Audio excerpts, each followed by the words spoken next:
नमस्कार। लक्ष्मण धारा education platform में आप सभी का स्वागत है। प्यारे साथियों, अपन आपके बातचीत कर रहे थे एनसीईआरटी सीरीज की।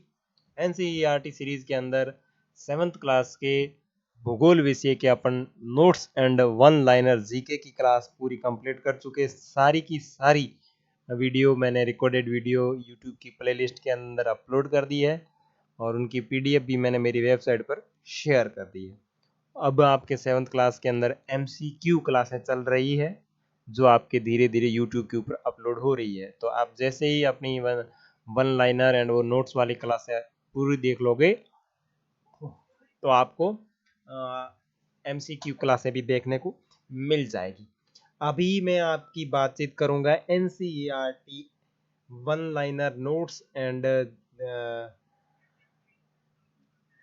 जीके की बात जो आपके 8th क्लास से संबंधित है, ठीक है ना। जो अपने 8th क्लास से संबंधित रहने वाली है। समझ में आई ना बात अपनी? तो बिल्कुल। और अपनी इसका नाम है एनसीईआरटी जड़ी बूटी वन लाइनर एंड नोट्स।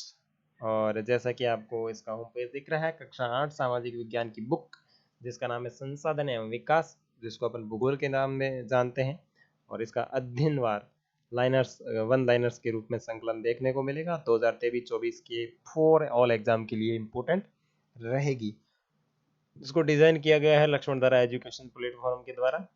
अगर आप इस चैनल के ऊपर नए हैं तो इस चैनल को सब्सक्राइब करें, साथ ही साथ दोस्तों को इसका लिंक शेयर करें, बेल आइकन प्रेस करना ना भूलें और लाइक जरूर करके एक अच्छा सा कमेंट जरूर बताएं कि आपको किस तरीके का मैटर है और कैसा लगा, ठीक है। और इसके अंदर अपन कौन कौन विषय पढ़ने वाले हैं, कौन कौन से विषय सूची यानी कौन कौन से अध्याय है, जैसे संसाधन, मृदा, ये फिर खनिज, फिर कृषि, फिर उद्योग, फिर मानव संसाधन, ये आपके इसमें अध्याय रहने वाले हैं।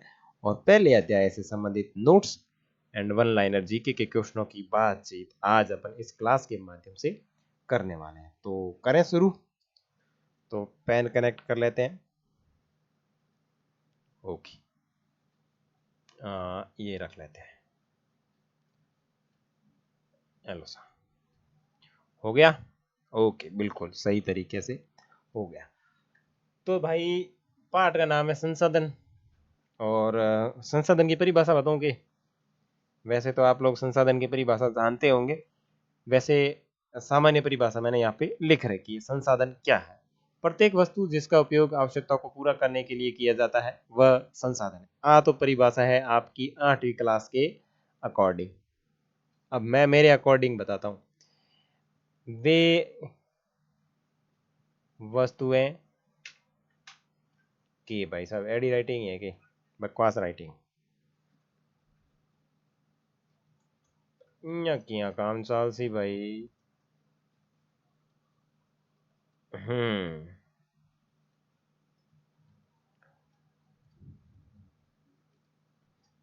हाँ ठीक है, यहीं लिख लेते हैं ऊपर, कोई दिक्कत नहीं है।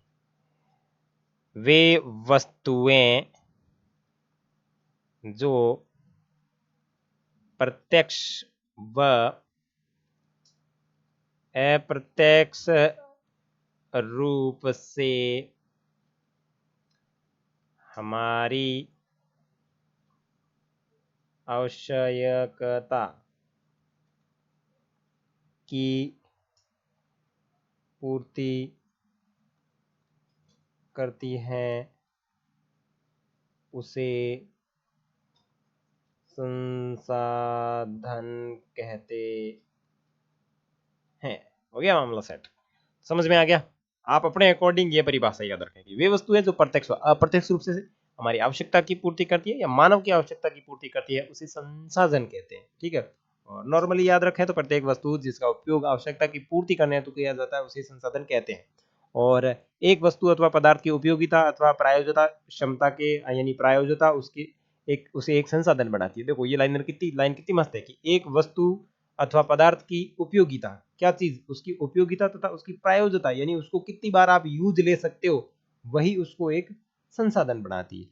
किसी भी वस्तु को उस वस्तु की उपयोगिता क्या है यानी वो वस्तु क्या उपयोग ली जा सकती है और उसको कितनी बार उपयोग लिया जा सकता है। आपने एक चार्जर खरीदा, ठीक है, चार्जर की उपयोगिता क्या है कि वो आपका फोन चार्ज कर सकता है, ठीक है। अब उसकी क्षमता कितनी है, यानी वो कितनी देर में आपका फोन चार्ज करता है और कितने साल तक चलता है, ये उस संसाधन की या ये उस चार्जर को संसाधन बनाती है। आपका फिर से उसका प्रति झुकाव रहेगा कि मतलब इसी तरीके का चार्जर अपने को लेना चाहिए जो बहुत ही अच्छा है, टिकाऊ है और सुंदर है, ठीक है। समझ में आया। एक वस्तु या पदार्थ की उपयोगिता एवं प्रयोज्यता है वो उसकी संसाधन बनाने योग्य बनाती है। अब देखो कोई भी वस्तु संसाधन कैसे बढ़ती है, तो वस्तु उस समय संसाधन बढ़ती है जब उनका कोई मूल्य होता है, उसका कोई क्या होता है, मूल्य होता है। इसका प्रयोग अथवा उपयोगिता उसे मूल्य प्रदान करते हैं, सभी संसाधन मूल्यवान होते हैं। पहली बात इस लाइन को समझ लो कि भाई वस्तु उस समय संसाधन बनती है जब उस वस्तु का कोई मूल्य होता है और इसका प्रयोग अथवा उपयोगिता ही उसे मूल्य प्रदान करता है कि भाई उसकी वस्तु का प्रयोग क्या है, उस वस्तु की उपयोगिता क्या है, वही उसको मूल्य प्रदान करता है। और जितने भी संसाधन है सभी संसाधन हमेशा मूल्यवान होते हैं। तो ये अबसद में दिया जा सकता है कि सभी संसाधन होते हैं मूल्यवान या मूल्यहीन। समझ में आया, सभी संसाधन होते हैं मूल्यवान या मूल्यहीन, तो मूल्यवान होते हैं। अब इस चीज को समझो, मेरे को तो सिर्फ एक ही उदाहरण याद आता है। आप कहीं जंगल से गुजर रहे हो, ठीक है, अब मान लो आप जंगल से जा रहे हो और जंगल में से अचानक से एक आपके सामने कोई खतरनाक जानवर आ जाता है। शेर तो नहीं मानेंगे, शेर तो आपको खा जाएगा, आप कहीं मर जाओ तो दिक्कत हो जाएगी, प्रॉब्लम हो जाएगी। शेर नहीं आएगा, अपन कोई दूसरा जानवर लाते हैं। कौन सा लेके आए, बंदर लेके आ जाते हैं, ठीक है, बंदर ले आते हैं या फिर सुअर ले आते हैं आपके सामने। जंगल से जा रहे हो, अकेले हो, सुअर लेके आ जाते हैं और अचानक आपके सामने सुअर आ जाता है। और जब आप रास्ते से जा रहे हो तो बहुत सारी लकड़ियां पड़ी रहती है रास्ते में। तो लकड़ियां जब तक पड़ी है तब तक आपके लिए वो लकड़ी की कोई वैल्यू नहीं है, वो आपके लिए संसाधन है ही नहीं। मान लो ऐसे संसाधन है ही नहीं, क्योंकि आप उसका उपयोग तो जलाने के लिए कर नहीं रहे, आप तो रास्ते से जा रहे हो। लेकिन जैसे ही आपके सामने सुअर आया तो आपने उस लकड़ी का क्या किया, प्रयोग किया। उस लकड़ी का प्रयोग किया किस लिए, उस सुअर को भगाने के लिए। और आपके लिए वस्तु क्या उपयोगी रही कि भाई आपकी वस्तु ने उस दिन आपकी जान बचाई, यानी वो लकड़ी थी तो ही आपकी जान बच पाई। तो आपका उस वस्तु का मूल्य हुआ कि नहीं हुआ, वो वस्तु आपके लिए इंपॉर्टेंट हुई कि नहीं हुई। समझ में आई बात। यानी जब तक कोई वस्तु अपने लिए मूल्यवान नहीं होती तब तो वो संसाधन नहीं बनती, और जितने भी संसाधन है वो सारे के सारे मूल्यवान। अब देखो मूल्य का अर्थ महत्व होता है। अब मूल्य का अर्थ क्या होता है, इंपोर्टेंस होता है या महत्व होता है। कुछ संसाधन का आर्थिक मूल्य होता है और कुछ संसाधन का आर्थिक मूल्य नहीं होता। अब ये जो संसाधन है इसमें भी दो दिक्कत है। पहली दिक्कत की है, पहली दिक्कत है क्या, एक तो आर्थिक मूल्य हुआ है और दूसरा वजह का आर्थिक मूल्य भिन्न हुआ है। अब आर्थिक मूल्य का मतलब कुछ ऐसे संसाधन होते हैं जिनसे अपने को पैसे मिलते हैं और कुछ ऐसे संसाधन होते हैं जिनसे अपने को कोई पैसा नहीं मिलता। जैसे आप चले गए कहीं पे, कहाँ बढ़िया मौसम हो रहा है, जैसे शानदार, अभी बारिश वगैरह चल रही है, गर्मियों के दिनों में थोड़ी थोड़ी बारिश आ रही है अभी, तो बारिश के मौसम में आराम से बाहर जाके बैठ गए और पूरे वातावरण का मस्त आनंद ले रहे हो, कोई पैसा नहीं मिल रहा, लेकिन वो संसाधन है कि नहीं है। तो उदाहरणतः धातुओं का आर्थिक उपयोग जो होता है वो तो हमारे लिए होता है आर्थिक मूल्य, और एक मनोरम भूदृश्य का आर्थिक मूल्य नहीं होता, परंतु ये दोनों हमारे लिए संसाधन है। तो चीज समझ में आई होगी आपको कि भाई संसाधन आर्थिक मूल्य वाले भी होते हैं और बिना आर्थिक मूल्य वाले भी होते हैं, वो संसाधन कहलाते हैं। और संसाधन दो प्रकार के होते हैं। समय और प्रौद्योगिकी दो महत्वपूर्ण कारक है जो पदार्थ को संसाधन में परिवर्तन कर सकते हैं।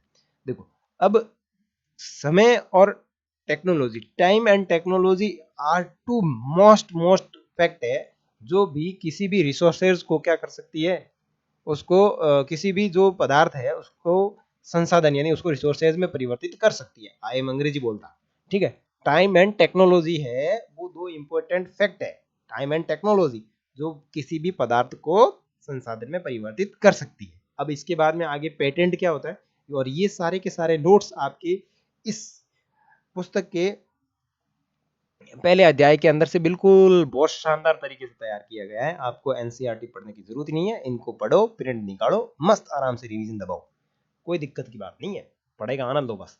उसके बाद में देखो पेटेंट, पेटेंट क्या होता है, इसका तात्पर्य है किसी विचार अथवा आविष्कार पर एकमात्र अधिकार। आज के जमाने में बहुत चलता भाई, कोई भी चीज होती है उसको पेटेंट करवाते हैं लोग। पेटेंट करवाने का मतलब उस वस्तु के उसकी वस्तु के ऊपर उसका एकाधिकार हो जाता है कि भाई साहब ये चीज मैं ही बनाता हूँ और इस चीज का आविष्कार मैंने ही किया है, ठीक है ना। उसके बाद में प्रौद्योगिकी क्या होता है, तो किसी कौशल करने या वस्तु बनाने में नवीनतम ज्ञान का जो प्रयोग किया जाता है या अनुप्रयोग किया जाता है उसे कहते हैं प्रौद्योगिकी, यानी टेक्नोलॉजी। नई नई टेक्नोलॉजी आती कि नहीं आती भाई, किसी कौशल करने अथवा या वस्तु बनाने के अंदर जो नवीनतम ज्ञान है, नवीनतम बुद्धि है, अगर वो लगाई जाती है तो उसको बोलते हैं टेक्नोलॉजी। उसको क्या बोलते हैं, उसको बोलते हैं टेक्नोलॉजी। और ये बार बार टेक्नोलॉजी क्यों बता रहा अपनी, पता नहीं, इसको टेक्नोलॉजी का बहुत कुछ ज्यादा ही चढ़ गया, इसलिए ये बार बार अपनी टेक्नोलॉजी बता रहा है। चलो, अब है संसाधनों के प्रकार। अब संसाधन किस किस प्रकार के होते हैं, तो देखो सामान्यतः संसाधनों को प्राकृतिक, मानव निर्मित और मानव में वर्गीकृत किया जाता है। देख लो प्यारो, इधर देख लो, क्या देख लो, इधर देख लो, कैसे देख लो, ऐसे देख लो। देखो संसाधन कितने प्रकार के, एक तो प्राकृतिक संसाधन, और पेन बहुत ही पतला चल रहा है जिससे मेरे को भी बहुत पतला दिख रहा है। कैसे संसाधन, प्राकृतिक संसाधन, उसके बाद में मानव निर्मित संसाधन, और उसके बाद में मानव वर्गीकृत संसाधन। सबसे पहले बात करेंगे आपकी प्राकृतिक संसाधन। जो संसाधन प्रकृति से प्राप्त होते हैं उसे प्राकृतिक संसाधन कहते हैं। या देखो, जो संसाधन प्रकृति से प्राप्त होते हैं, अधिक संशोधन किए बिना ही उपयोग में लाए जा सकते हैं, उन्हें कहते हैं प्राकृतिक संसाधन। प्राकृतिक संसाधनों को विस्तृत रूप से नवीनीकरण और नवीनीकरण में विभाजित किया जाता है। अब ये जो प्राकृतिक संसाधन है इनको दो भागों में बांटा जाता है, एक तो है नवीनीकरण और दूसरा है अनवीनीकरण। ठीक है, अब नवीनीकरण और अनवीनीकरण क्या होता है इसको देख लेते हैं। देखो, नवीकरणीय संसाधन, नवीकरणीय और अनवीकरणीय संसाधन। देखो, नवीकरणीय संसाधन वे संसाधन होते हैं जो शीघ्रता से नवीकृत अथवा पुनः पूरित हो जाते हैं। इनमें कुछ असीमित और उन पर मानवीय क्रियाओं का प्रभाव नहीं होता, जैसे सौर ऊर्जा, पवन ऊर्जा। लेकिन फिर भी कुछ नवीकरणीय संसाधन जैसे जल, मृदा, वन, लापरवाही से अगर इनका उपयोग किया जाए तो इनके भंडार को प्रभावित किया जा सकता है। मोटी माटी बात समझो। सब पहला बात की प्राकृतिक संसाधन। प्राकृतिक संसाधन वे संसाधन हुए जगह आप प्रकृति में प्राप्त हुए और बम में कोई भी ज्यादा संशोधन नहीं करना पड़े, डायरेक्ट उपयोग में ले जाओ। ले जैसे अपने कार्बन डाइऑक्साइड नहीं है, क्या बोलते हैं उसको, ऑक्सीजन। साला मैं भूल ही गया कौन सी गैस लेते हैं, ऑक्सीजन। ऑक्सीजन एक प्राकृतिक संसाधन है कि नहीं है ना, आपकी आवश्यकता की पूर्ति कर रही है, आपको सांस लेने में मदद कर रही है, तो वो प्राकृतिक संसाधन है। क्या आपने उसके अंदर कोई संशोधन किया? ऐसे संसाधन जो प्रकृति से प्राप्त हो और उसमें ज्यादा अपने को संशोधन नहीं करना पड़े, यानी कोई माथापची ज्यादा फिल्टर नहीं लगाना पड़े, वो बिना फिल्टर के यूज ले लेते हैं, वो होते हैं आपके प्राकृतिक संसाधन। और ये प्राकृतिक संसाधन है, इनको दो भागों में बांटा जाता है। कौन कौन सा भाग है, एक तो है नवीकरणीय, दूसरा है अनवीकरणीय। नवीकरणीय क्या होता है, नवीकरणीय वे संसाधन होते हैं जो शीघ्रता से समाप्त नहीं होते, जिनको अपन शीघ्रता से पुनः बनाया जा सकता है, यानी ऐसे संसाधन जिनको पुनः नया प्राप्त किया जा सकता है उन्हें कहते हैं नवीकरणीय संसाधन। उदाहरण के तौर पर सौर ऊर्जा। कड़ी ऊर्जा, सौर ऊर्जा। भाई साहब आज दिन बच गया तो कोई टेंशन नहीं, कल फिर उग जाए, कल फिर नई सौर ऊर्जा बना लिया। उसके बाद में पवन ऊर्जा। भाई साहब आज बाहर नहीं बाजत के हो, कल तो बासी, फिर पवन ऊर्जा बन जाएगी। तो ये होगी नवीकरणीय ऊर्जा और नवीकरणीय संसाधन। जल घना पड़ियो पानी, क्या दिक्कत है, खारो है भले मीठो, मीठो तो बहुत कम है लेकिन खारो बनी पड़ियो है। उसके बाद में बात करें मृदा, गहनी पड़ी है फुल, कोई दिक्कत नहीं, अपने राजस्थान के दोहरा ही दोहरा बरूड है। और उसके बाद में वन, बहुत कम है बट है। तो वनों को अपन प्राप्त कर सकते हैं ना भाई साहब, अपने हाथ में पेड़ पौधे लगेंगे तो फिर प्राप्त कर सकते, क्यों नहीं कर सकते। इस दुनिया में आसान काम है ही नहीं, कुछ कर सकते हैं उसको। और लापरवाही से अगर इनका उपयोग करें तो इनके भंडारण को है वो प्रभावित किया जा सकता है। जैसे कि वर्तमान में ये आपका वन और जल है, वो इनका उपयोग अपन ने बहुत ही लापरवाही से किया, तो अभी इसकी सजा भुगतनी पड़ रही है। आगे देखो, अनवीकरणीय संसाधन। अब अनवीकरणीय संसाधन के पढ़ने को पहला मैं ਤੁਹਾਨੂੰ बता दूं, नवीकरणीय को उल्टो। नवीकरणीय मतलब क्या है कि आप नया भी प्राप्त कर सको, लेकिन अनवीकरणीय का मतलब है कि इसको अपन वापस पुनः प्राप्त नहीं कर सकते, एक बार खर्च किया जय बाबरी पासों की गुण मिले। ठीक है, तो पढ़ लेते हैं इसको। अनवीकरणीय संसाधन वे संसाधन है जिनके भंडार सीमित है, लिमिटेड भंडार है, और भंडार के बारे में भंडार के एक बार समाप्त हो जाने के बाद में नवीकृत अथवा पुनः पूरित होने में हजारों वर्ष लागे। मजा करो थे, एक बार पूरा कर लिया पचे तो हजारों साल लायक भी बनते। यह अवधि मानव जीवन की अवधि से बहुत ही कम है। अवधि अपनी जिंदगी में है कौन। इस प्रकार के संसाधन अनवीकरणीय संसाधन कहलाते हैं। कौन कौन से, कोयला, पेट्रोल, प्राकृतिक गैस। कोयला एक बार जला दो, पीछे क्या बचेगा, राख बचेगी। अब राख तो मुंडे में तो रगड़ने रहे, सीधी सट बात है। पेट्रोल एक बार बाइक में जल गया, किधर गया कोई पता नहीं चल रहा। प्राकृतिक गैस एक बार जल गई, किधर गई, गैस की टंकी रोज नहीं खत्म हुआ है, महीने महीने 2 महीना में लादे पासी कदी के कई जगह की, बट रोटी टुक्कर ठोकन पेट में जाती रहे, दिखे को नहीं जैकेट है। तो बा कौन सा संसाधन हो गया, बा हो गया आपने अनवीकरणीय संसाधन। तो दोनों चीज समझ में आ गई भाई, नवीकरणीय संसाधन के वे और अनवीकरणीय संसाधन के वे। बहुत बार अपन कंफ्यूजन हुआ है कि बेटा नवीकरणीय कहीं और अनवीकरणीय कहीं, तो परिभाषा अपन अगर याद है तो बाकी की चीजें अपन बिल्कुल अच्छे तरीके से कर सकते हैं। तो उम्मीद करता हूँ आपको परिभाषाएं नवीकरणीय और अनवीकरणीय की बिल्कुल अच्छे से समझ में आ गई होगी। आगे देखो, संसाधन का भंडार ये उपयोग के लिए साधन की उपलब्ध मात्रा है। और संसाधन का भंडार से मतलब क्या है, यह है उपयोग के लिए संसाधन की उपलब्ध मात्रा को बताता है। किसको बताता है? उपलब्ध मात्रा को बताता है। मानव निर्मित संसाधन, देखो कभी कभी प्राकृतिक पदार्थ जब संसाधन बन जाते हैं तब उनका मूल रूप बदल दिया जाता है। लोह अयस्क उस समय तक संसाधन नहीं था जब तक लोगों ने उसे लोहा बनाना नहीं सीखा था। लोग प्राकृतिक संसाधन का उपयोग पुल, सड़क, मशीन और वाहन बनाने में करते हैं, जो मानव निर्मित संसाधन के नाम से जाने जाते हैं। प्रौद्योगिकी भी एक मानव निर्मित संसाधन है। अब इन मानव निर्मित संसाधन में बिल्कुल इतना ही समझो कि ऐसी चीजों जिसका निर्माण मानव ने किया, जितनी अब आपके पास में जितनी चीजें पड़ी है वो सब मानव के द्वारा बनाई है। अब मानव ने उसके अंदर चाहे प्रौद्योगिकी लगाई हो, चाहे अपना दिमाग लगाया हो, चाहे कुछ भी किया हो, वो मानव निर्मित संसाधन है। कोई भी प्राकृतिक संसाधन आपके लिए, सभी जितने भी प्राकृतिक संसाधन है ना, वो सभी आपके लिए मूल्यवान नहीं हो सकते। मानते हैं कि सर जो सभी संसाधन है वो आपके लिए मूल्यवान होते हैं, बट कुछ प्राकृतिक संसाधन है वो आपके लिए तब तक मूल्यवान नहीं होते जब तक उसके अंदर मानव की टेक्नोलॉजी का या मानव दिमाग और प्रौद्योगिकी का प्रयोग नहीं किया जाए। जैसे मैं आपके सामने एक बहुत बड़ा लो अयस्क निकाल के रख दूं, है तो वही संसाधन, बट आपके लिए वो उपयोगी तब तक नहीं है जब तक उसके अंदर मनुष्य ने दिमाग लगा करके उसको कुछ बढ़ा नहीं दिया गया।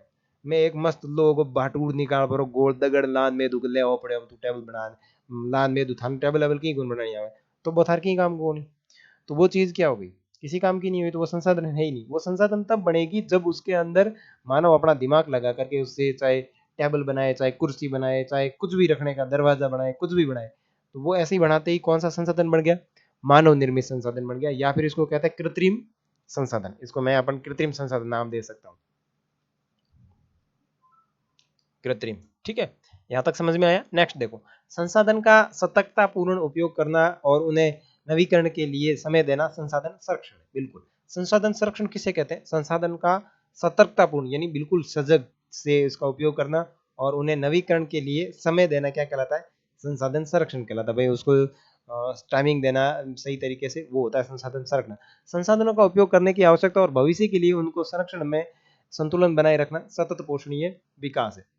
ध्यान रखना, कभी भी संसाधनों का इसी तरीके से उपयोग नहीं करना चाहिए कि आने वाली पीढ़ी उन संसाधनों को देख ही नहीं पाए। आपका सतत पोषणीय विकास जो है वो बहुत ही इंपॉर्टेंट है, और ये प्रश्न आता है कई बार। सतत पोषणीय विकास का मतलब क्या है? कि ऐसा विकास करो जिसमें अपनी आवश्यकता की पूर्ति भी हो सके और उन संसाधनों को भविष्य के लिए भी सुरक्षित रखा जा सके।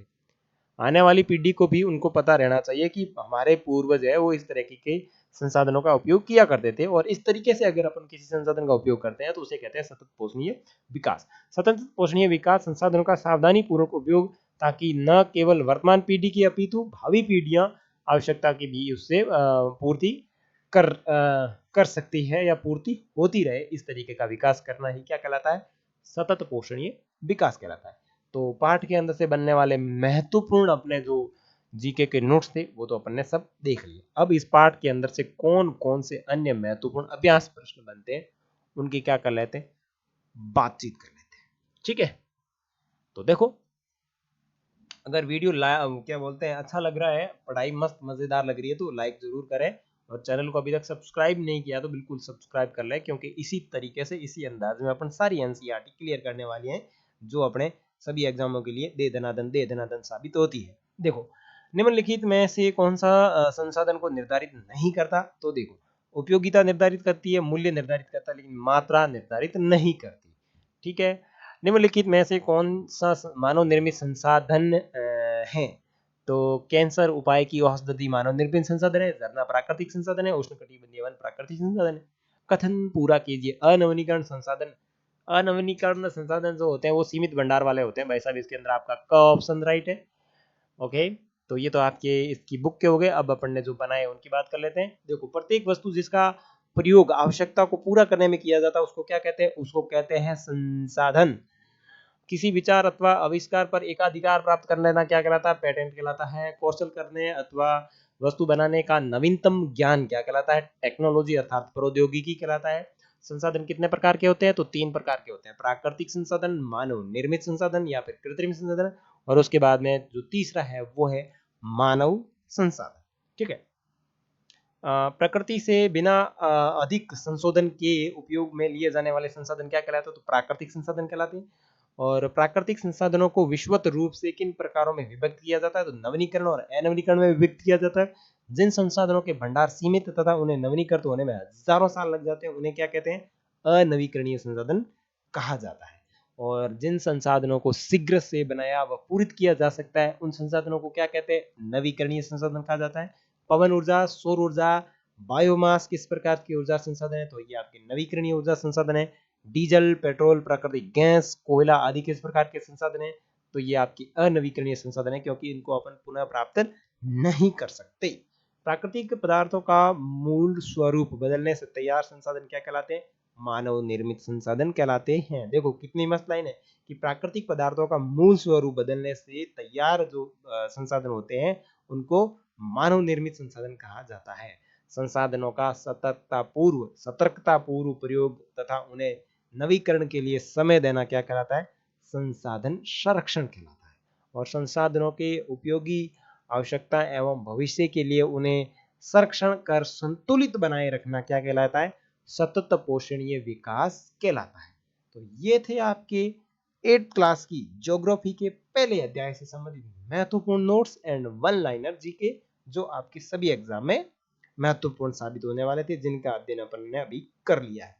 मिलेंगे नेक्स्ट वीडियो में जिसके अंदर अपन बातचीत करेंगे आपके दूसरे अध्याय से संबंधित महत्वपूर्ण जीके के notes and one liner GK के प्रश्नों की। तब तक जय हिंद, जय भारत। पुनः आपसे निवेदन किया जा रहा है, चैनल के ऊपर नए हैं तो इसको सब्सक्राइब करके बेल आइकन प्रेस करना नहीं भूलें।